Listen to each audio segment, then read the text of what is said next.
Hi, and welcome back to U.S. History with Mr. Snyder. Today we're going to continue our look at how America was changing after the Civil War through the end of the 19th century, with how cities were expanding and changing into the cities that we know today.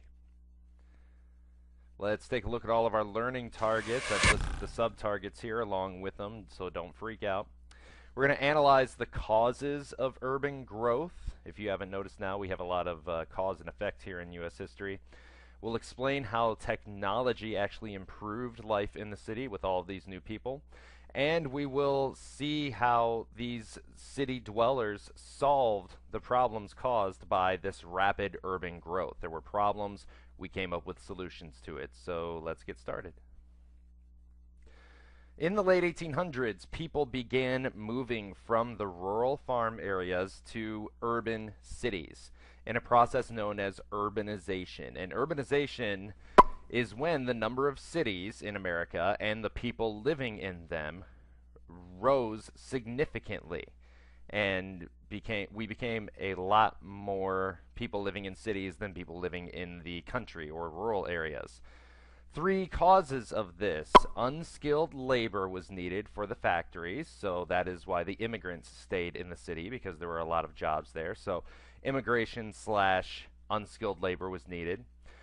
Rural to urban migrants, or the farmers that decided to move into the city, whether because they were put out because of the mechanization of farms or because they just wanted to make more money. They can make more money in the city compared to the farm. And there is a newer, better variety of jobs available in the city for everybody. You know, out in the rural areas, it's pretty much you're a farmer, and that's it. Now there is a better variety of jobs, and that was very attractive to a lot of people. There are different advantages that the cities offer, but the main umbrella that they all fall under is that the standard of living increased. There is a new growing middle class in the United States. Your children could go to school in the city. There are entertainment options, whereas on the farm you would either read the Bible or watch the fire. There are theaters, clubs, and museums in the city. And like we said, there's a wider variety of jobs. Women could work as a sewer, not a sewer. Maids, teachers, secretaries. There's a wider variety of work in the city rather than just being a farmer's wife out in the country. Newer technology in the city makes life a lot easier. There are codes, or basically rules or laws, that helps keep the cities less crowded and organized. Skyscrapers are started to be built, but using this new Bessemer steel coming from England, or the process is coming from England. And Elijah Otis develops the safety elevator so that we don't have to walk all the way up these skyscrapers. We can float in a moving box up the building. And if you look at a lot of elevators today, you'll notice that they say they're made by the company Otis, and that is why. Mass transit becomes popular in the cities. It's a new form of public transportation that carries around large amounts of people. So we have these electric streetcars or trolley cars like the ones in San Francisco. We have underground subways, and these all run on electricity. If they were running on coal, it would make coal dust everywhere, and it would make the city very dirty.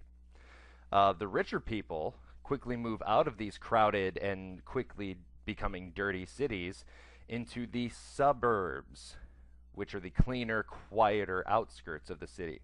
Compare where you live to downtown Fort Wayne, and you live in the suburbs of Fort Wayne. Different problems pop up as far as cities go. Some urban workers, and mostly immigrants, had to work and live in tenements, which are low-cost multifamily housing. And the problems with tenements are they're very, very crowded. There were 3 families to a room, probably about the size of our classroom, maybe even a little less wide. There's few windows, there's no sanitation, and disease spreads very quickly in a tenement from family to family, and it becomes very, very crowded. There's very little sanitation outside of the tenements as well, so these unpaved streets were littered with trash. The shared toilets or shared toilet in the tenement was clogged. And if somebody died, even if a horse died, they just laid in the street for weeks because nobody would clean it up. We didn't have any sanitation workers, and we weren't ready for the problems that came with so many people living in such a small area, which was a very new concept at this time to a lot of Americans. So here are our solutions. The crowded housing, or this is a problem. Don't want to start off with a solution, but on the right you'll see a layout of a tenement building. You see you have a living room, kitchen, and bedroom, and those are probably smaller than the houses and the floors that you live in, and there's 2 or 3 families living in it. But crowded housing like this allowed fires to spread very easily, like the Great Chicago Fire in 1871, which killed, or basically lit on fire half the city, and they had to rebuild because a cow in the city kicked over a lantern and started something on fire. 200 plus people dead. So cities start using taxpayer money to provide fire protection to this problem. What a novel idea. Dark streets where people walk led to crime and muggings and rapings in the nighttime. And so we use our taxpayer dollars, the cities do, to fund a modern police patrol. And also, with the invention of sending electricity long distances, we put in new electric street lights, whereas before they were on gas or even candle lights, which wouldn't be very powerful.